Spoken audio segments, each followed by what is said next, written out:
Hello, Markee Dragon, also known as Marcus Eikenberry in real life, and welcome to another episode of the Mailbag, where it's not known whether or not it's a good idea that I actually read these on the air. So, and I did go and look, for those of you who are wondering who watched the last episode, I did go and look at the TGN one, and it was them wanting to recruit me, but I am a free agent these days. I was formerly in a network, and before that, though, I was in a network, let's see, I was a free agent since 2008 or so, when they first started the partner program. I've been around for a while with this, and then I decided that it was going to be a really great thing for me to join a network. That didn't work out as I had planned, and I left the network. So now I'm a free agent again, and I'm sure I'll be getting many more of those types of messages. So, okay. Let's see here. Now, let's see here. Okay, let's get on to the first item here, which is from Moisen. Testing your applicant's reaction to stress. You know, did you guys see that episode that I filmed out in the backyard where I talked about hiring people and everything, and giving a question that really just tests their stress level on how they can deal with a stressful situation? What happens? You know, and I've had all kinds of things happen with this question in interviews. I've had people get pissed off. I've had people cry, and the women never cried. It was always the guys. I don't know what to say about that, but I've had people that really become very contrite and are like, well, you know what? I need to learn more. I will learn more, and everything, and it is what they they're just ready to proceed and learn from the experience, which is really good. So this guy here says, you tested how your applicants dealt with stress.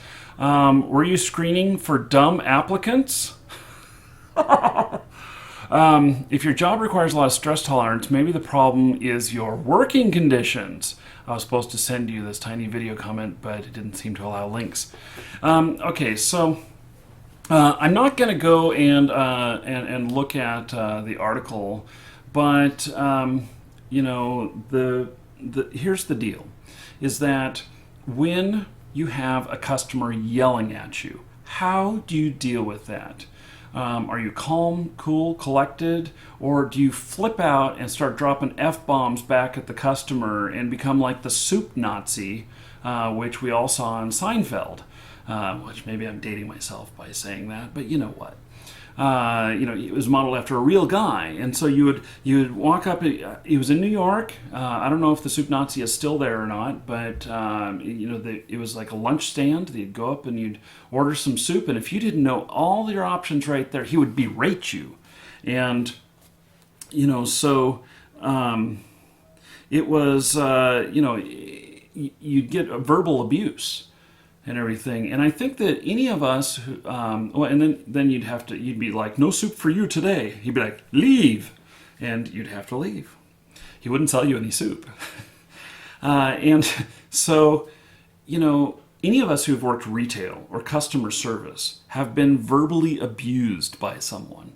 And, the people who I believe deal with that the best are the people who can maintain a calm, pitch, tone in their voice, and can, kind of just put themselves into a mode of being right in the middle, and, dealing with that and everything without getting all excited to the point of, there's two ways you can go on that. You can get really hyper and everything and all pissed off and just go way off the top of the scale, or you can totally melt and just drop off the bottom of the scale.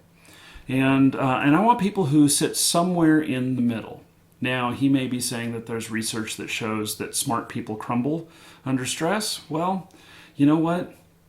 we don't want dump applicants. We want applicants when they're dealing with customer service that can do a good job with a difficult customer.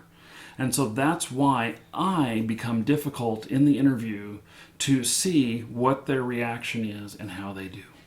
And it's a subjective thing to how I rate it and everything. So that's my answer, dude.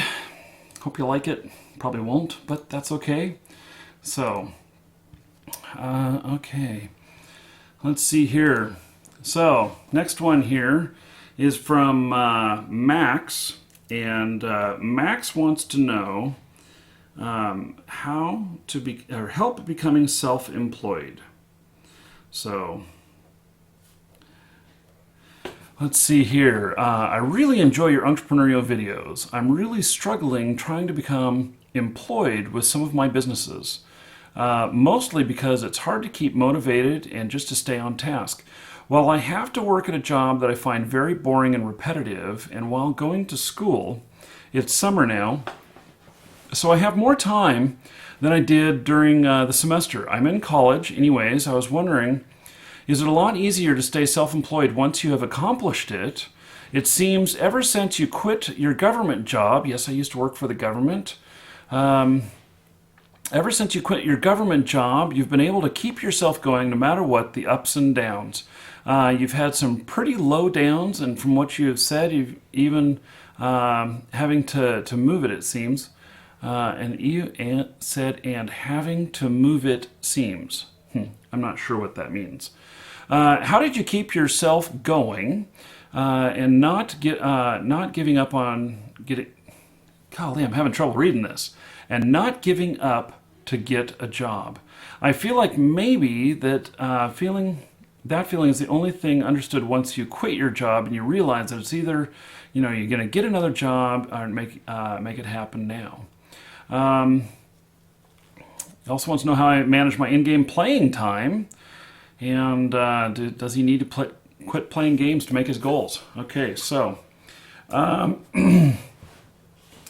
I have been self-employed since 2004, I think, and it has worked out really well, even with having things go bust, having gone bankrupt, having for an entrepreneur. In fact, I'm going to be doing a series on this that I've decided I'll be filming while in Montana. It's about 15 videos long, and it's a series that it's going to be the rise and fall of an entrepreneur. Well, but what it actually is the rise and fall, rise and fall, rise and fall, rise of an entrepreneur. And that's kind of my story right there, is that even though I've had some mad success, I've had some mad disasters too. And so, you learn a lot from those each time, and you get better each time. Now, okay, so how do I keep motivated? Keeping motivated is, well, let me just point out something. That, you have this crappy job, and you don't like it, you don't want to be there anymore and everything. And so your motivation is you want something better for yourself. That is your motivation. Do you feel motivated 100% of time of every day? No, you don't. And you need days off, and you need days off from your motivation. Now, if it's too many days in a row, well, that's a problem. I personally have an inner drive that tells me that I am supposed to be something greater than whatever I currently am. And that drive, it manifests itself with me with being, trying to be a more successful entrepreneur. I am not the best entrepreneur in the world. I'm not the smartest entrepreneur in the world. But I have this internal drive that buying, selling, trading, and with all of this media that I do, I'll call it entertainment, that all of those are part of my makeup and what I do well. And so what you need to do is you need to focus on what you do well, and that is the basis for your entrepreneurship. Hopefully, it's something that makes money besides like pole vaulting, or you're good at love making. Well, I suppose that could make money if you're a porno star. But back to the real world. The fact is that you got to take what you're good at, and you've got to marriage it with the second best thing you're good at. Okay, so in my case, one thing is I'm not afraid to be in front of a camera. I'm not afraid to market things. I'm not afraid to get excited about things. And then I also know how to do sales of things. And so whether you guys know it or not, all of these videos, every single one of them, is a vehicle to make a sale to help me stay self-employed. Now, this will just have a link in the description to our store, and if you happen to buy something, that's great. I am not a hard sale person. I'm not in here going, you must buy my shit. Click the link below. I'm not that way about it. I am absolutely a soft sell type of person, and I enjoy what I do. So I've taken these two things and married them together into what I do now. So figure out what you're good at, and let me just come up with another combination. And let's say that you're a great cook, or maybe you're a chef. And let's say that you don't mind being on camera, you're actually kind of good at it.